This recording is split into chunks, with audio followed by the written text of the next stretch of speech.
Welcome, beautiful hearts. My name is Evonne Wildheart, and welcome to the Cycle Report for the 11th of August 2021.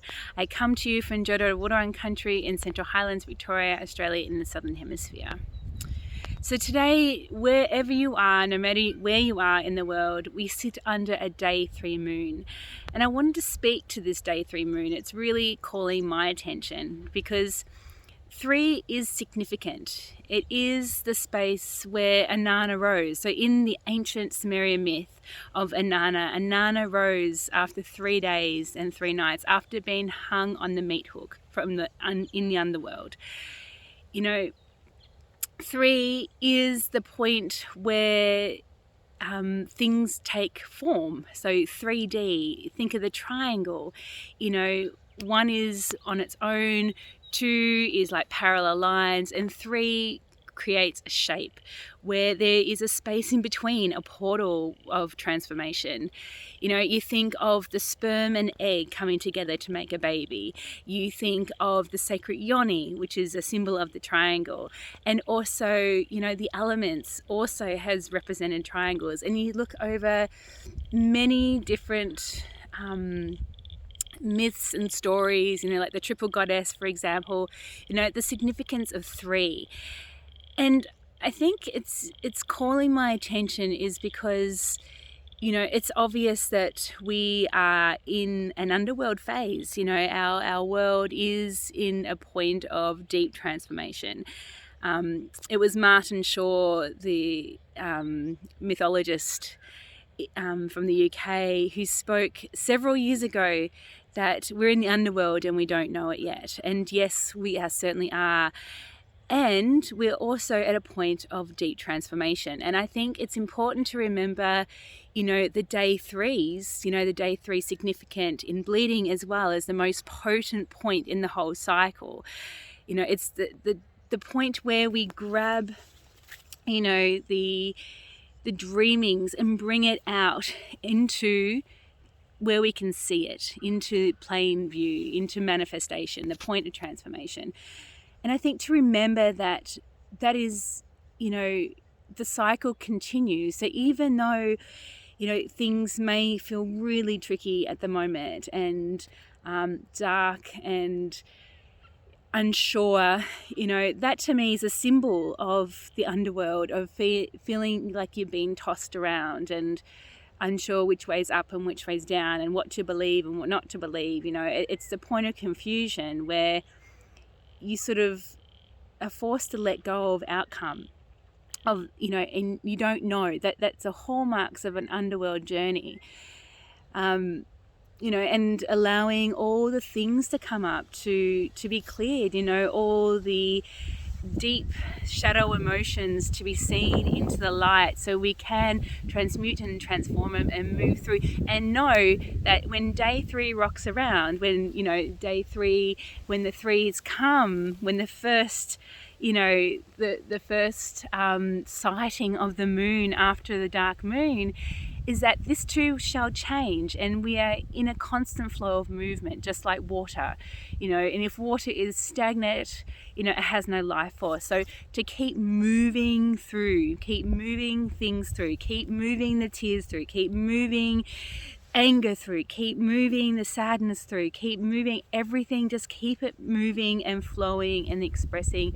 Obviously expressing where you're not hurting other people or shaming other people, but do it in a way that allows it to move through your body, and to know that day 3 is coming, and when we get to those places where there is a void, where it's silence and quiet and unsure and unknown and just feeling that I think the unsurety brings the connection back to the cosmos, because it's like, I have no idea what's going to happen next, which means you let go of attachment, and you just surrender yourself to the great unknown, the space in between, which means that's when the dreaming can happen. That's when we can create something brand new. And the astrology would tell us that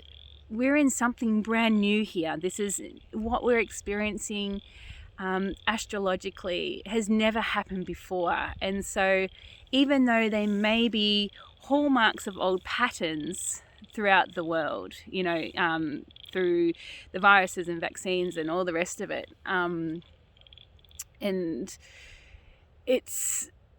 we're actually in something new. There's something new rising up to be seen, the day 3 to come into a manifestation. So to hold on to that hope. And coupled with that, we're very, I guess, in the southern hemisphere, we're at Imbolc. Imbolc is the point of the dreaming and bringing in planting the seeds, holding the seeds in our hands of our hope and dreams and planting them into and giving them to the darkness, into the soil.